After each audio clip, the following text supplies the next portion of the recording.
Hello Western Oregon sports fans, and welcome to this edition of Wolves Weekly. Joined again this week by head men's basketball coach, Coach Stanger.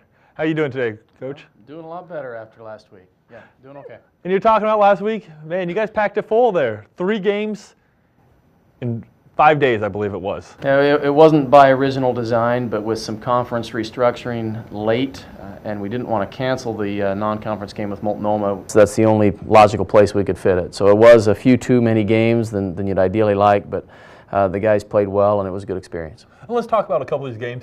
We had kind of a unique situation. Conference play started in November. I mean, that's a very unique thing, but as you mentioned, fitting in that Multnomah game, and then the fact that they're having a conference year-end tournament here. The season was pushed back a couple weeks, so you opened up the season last Tuesday, November 30th, against Central Washington. Talk to me about that game a little bit.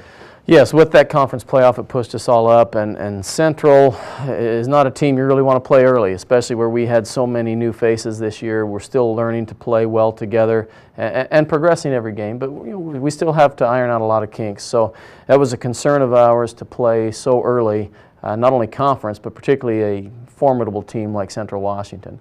But I thought our guys did well. You know, we came out and played extremely well in the first half, shot the ball well, had definite energy. But we just weren't able to sustain it as they defended us a lot better in the second half, forced us into some situations, and they just overpowered us with their athleticism ultimately in the end. And they are a very well-constructed team. They had some good big guys, quality point guard play, and they had some shooters on the outside. Pretty well put together team. They're very balanced. They have depth at all those positions. You know, they go at least 2 deep, sometimes 3 deep at those positions, and he's got a very good squad. And I said, even in spite of that, had we been a little bit more consistent, been able to weather some of their runs, could have been a different story. And then you guys come back on Thursday, face Multnomah at home, a team out of Portland, and you guys really played a pretty good game, and were able to see all you guys on the floor out there. Well, we didn't know a whole lot about them, but we did feel we had some advantages athletically, and we were able to exploit that, and it did give us an opportunity to play a lot of guys in a variety of situations, and that's good for us. As I mentioned before, with so many new faces, it's good for us to get reps with guys in different positions, with different combinations of players, so that we can see how players will do under certain circumstances. And so that was important for us, and it was a good win and helped us learn a little bit more about ourselves.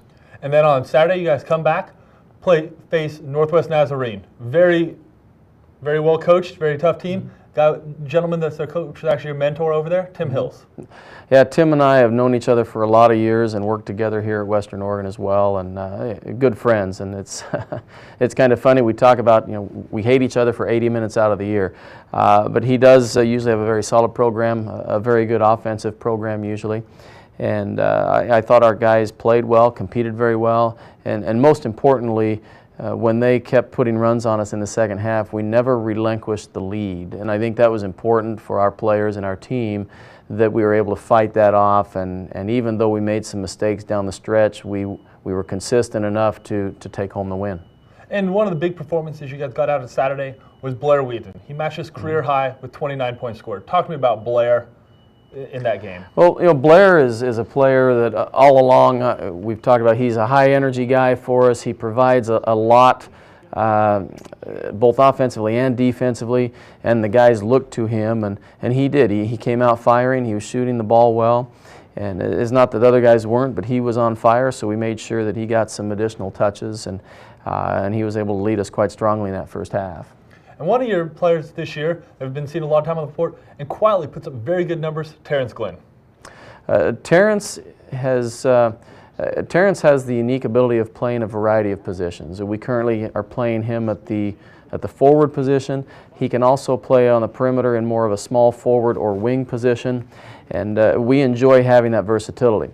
In our current situation, however, he's had to play most of his minutes at the strong or the power forward position there at the 4 spot.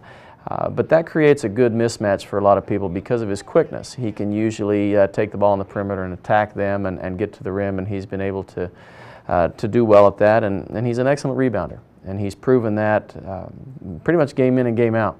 averaging just under 10 rebounds a game and doing a great job for us. And actually, along that same note, he's almost averaging a double-double. He's at, I believe it is about 11.5 points per game and 9.2 rebounds. He had a string of 3 straight double-doubles at one point, which is always impressive, especially for a player like that one that really has to go in, time his jumps, and go in and battle for that. Well, and only a sophomore, and we're really excited about his performance. I couldn't be more happy with what he's been contributing to the team so far. And fantastic. And we had 30-point games. You had none last year. Kyle Long scores 32 against Multnomah, and you guys already have 3 of them this year. Well, you know, one of the things we've been working on, Daniel, is to just get that overall depth and to get a good group of guys that can all contribute in a variety of ways. And we're seeing that now. You know, we've been working on that, and we're getting good bench scoring, a lot more than in previous years, and we have guys that can come out and contribute significantly on any given night. That's going to make us difficult to guard, because if Kyle is having an off night, Blair may step up, or if Blair's having an off night, Terrence may step up. And so we aren't reliant upon just one individual to score, and that's helped in our success early. I'd like to talk to you really quick about another one of your sophomore starters, Colton Nelson. He's really impressed me so far in conference play. He showed a lot more variety to his offensive game than I think what people were expecting. Not to say anything bad about Colton, but based on the body size. I mean, he moves really well, is out there shooting on the perimeter and stuff. And what really impressed me about Colton, NNU came in with 2 really big guys, Brian Barkdahl and then their other power forward, I can't remember his name right now. Big size. Colton matched him point for point in scoring.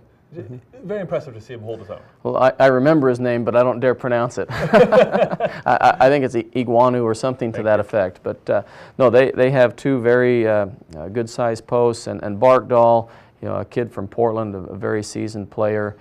We were concerned about that. And Colton has had his ups and downs, but by and large, he's played extremely well this year. Very excited about his development so far. He is a unique person. In fact, I've spoken to several other coaches that have gone against us, and he creates a definite matchup problem. I don't know if there's anyone else in the country that has a 6'8" guy that is the starting post that is also the best three-point shooter on the team. And he possesses that. So definitely people have to guard him. Where he's been really trying to focus is to become more of a post presence inside. And I think he showed that in some key stretches against Northwest Nazarene, and also did a nice job defending their big guy, Barkdahl, and made him work for what he got and was able to keep the ball out of his hands, particularly during some key stretches. I'd like to go a little bit now into, we talked about 4-year stars there, that 5th spot's been kind of rotating through. I'd like to talk a little bit, incorporating them all into the bench right here. The first one I'd like to start with, Jordan Freelander, and especially his defensive presence on the floor. Well, we have several guys that are worthy of starting, and you know, I try not to put too much emphasis in that. We just want to be able to start the game well, you know, regardless of who's on the floor. But Jordan is a definite hard-nosed defender. He thrives on defense intensity. He really enjoys that, and it's infectious. And so we really look to him, whether he's starting or coming off the bench, of providing that spark defensively, regardless of which defensive matchup we're in. We feel that he has an advantage, particularly pestering the other team's point guard. And he's also shown on the offensive end significantly in the last 3 or 4 ball games a better understanding of our offense. He's getting us into our offense better, taking better care of the basketball, which I felt would happen, but it was just a case of him being new to the program, and he's doing a fantastic job. Jamal Veal has also seen some time starting at the 3 for you. And Jamal, I think, will continue to be in that starting role, or will be a definite contributor as well off the bench. He has excellent ball skills, very quick, and is able to provide us not only energy and athleticism inside as a wing player, but he's also one of our best three-point shooters. And you have Zach Davis, who's been able to provide you minutes down at the post, come in, shove that big body around, and get some rebounds out there. You know, I've been very pleased with Zach's progress, and you know, as Zach came in last year, you know, we had a goal and a long-term goal of his development, and I'm pleased with his progress. He's doing a nice job of defending, of rebounding, and just taking care of a lot of those little, what I call dirty work things, you know, those little hustle plays that a team needs, and Zach's been able to provide that. And right next to Terrence, he has been our most active rebounder in providing the number of rebounds per minutes played. He's right there with Terrence. So he's doing a nice job and filling that that necessary role off the bench. And you've also got good minutes off the bench. Chris White providing you some extra minutes down, coming in, spelling Terrence Glenn or Colton Nelson or even Zach Davis down there at the 3 or the 4 or the 5. We see a clip from him right here, giving you some good minutes, some nice energy off there. And you also have a gentleman, your freshman, who's been contributing, D'Angelo Davis. Chris is another high-energy guy, plays bigger than his size, and is becoming more and more active around the basket as he gets more acclimated to our offensive schemes and our defensive schemes. I think I may have mentioned a week or two ago, he unfortunately suffered a mild concussion early on, right during the key part of practice when we were putting in everything, and so he missed 7 straight days of practice. That put him, being a new player, really behind a lot of the other guys in his development and knowledge of our program. We're seeing him catch up now, and as he's catching up, you're seeing him with more and more minutes on the floor. You know, he, along with D'Angelo and Jordan and Jamal, are guys that are going to be hard to keep off the bench, and that's a great problem for a coach to have, and that's quite honestly, that's something we've been striving to do and to achieve, and I feel we're very close to that. And you know, we've got some guys that can really contribute, and that's exciting. Well, besides just the players coming out of the weekend, you brought a lot of optimism to the team. You're 1-1 in the start of conference play. You have a little bit of strange, as we talked about the season starting so early, but you have Simpson University this weekend, and then you guys traveled to Hawaii for a set of games against a couple regional foes. You guys have a chance at revenge against Hawaii Hilo, Yes. who unfortunately lost to the second game of this season, I believe it was. And then you guys also will play BYU Hawaii, who has been a regional power the last couple of years. All those games are definitely going to be challenges. You know, to be focused and to play a good game against Simpson will be a challenge, having come off of the finals week. Those are finals week games are always scary. Obviously, the guys are focusing on more important things and getting the academics in order, and then to tune in and play a good game is often a challenge. You know, the trip to Hawaii in all its glitz and glamour, you know, we've got some work to do. We've got to go over there and, as you said, get back Hilo. We played fairly well against Hilo, I think, for the time of year. It was early. We're playing much better as a team right now, and I'm looking forward to that opportunity to go battle against those guys. They will provide, again, a very physical and athletic team that we'll have to go against. BYU Hawaii, although still very, very good, I don't think they are as good as they have been in previous years, although they just took Division I Long Beach State to a very close contest. In fact, had an opportunity to win or were in the game down the stretch. So our work will be cut out for us to play both of those games so far away from home. Okay. Well, thank you very much. Well, your next opportunity to watch the Wolves at home, as we mentioned before, is Simpson University on this Saturday, December 11th, at the new PE building. And then you actually don't have another opportunity to come back home to watch the Wolves until January 6th, I believe it is, when you guys face Simon Fraser. Yes, that is correct. So just want to let everyone know, there are tickets still available.